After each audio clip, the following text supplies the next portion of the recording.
Hello everyone. आज का discussion यही है कि यूपीएससी की तैयारी किन्हें और कब से करनी चाहिए।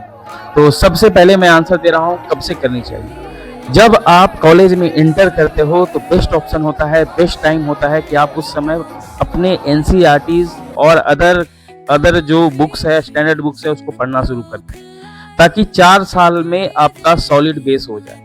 उसके बाद आप 1 से 2 अटेम्प्ट लें, अगर हो रहा है तो ठीक है, नहीं हो रहा है तो कोई न कोई जॉब ज्वाइन करके ही इस एग्जाम को दें ताकि आपका सेकंड ऑप्शन भी क्लियर रहे।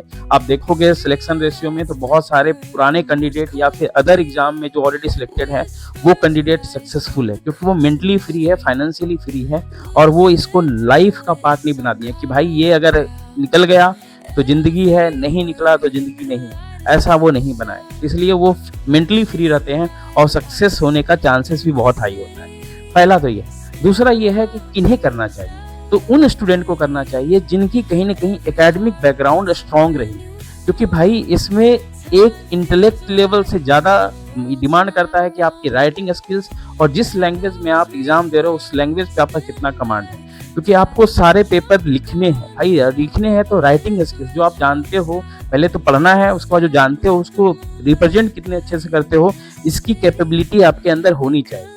तो ये आप खुद को जज कर लो एक बार, और नहीं अगर है तो पहले आप डेवलप करो फिर इस एंट्रेंस एग्जाम में कूदो।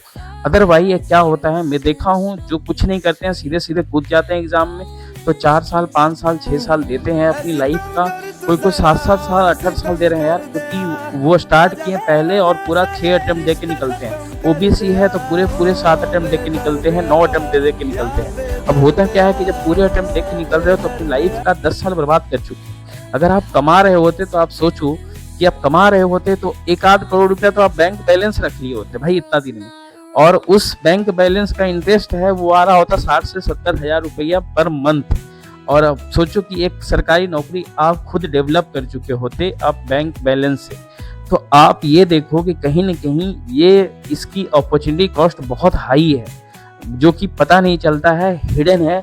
जोश में जुनून में आप आके मेहनत तो करते हो बट वहाँ फेल होने का चांसेस बहुत हाई है, पर सक्सेस रेशियो बहुत कम है।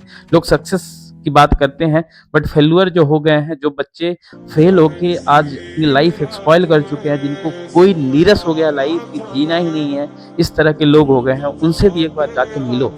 और दूसरा, अगर आप फेल हो जाते हो, इसमें फाइनली सक्सेस नहीं मिलती है, तो जो रिग्रेट रहता है फुल टाइम लाइफ टाइम, वो आप कहीं न कहीं कैरी करते हो पूरे लाइफ। तो take care, all the best, सोच समझ के आप डिसीजन लें और लाइफ में आगे बढ़ें। Thank you so much.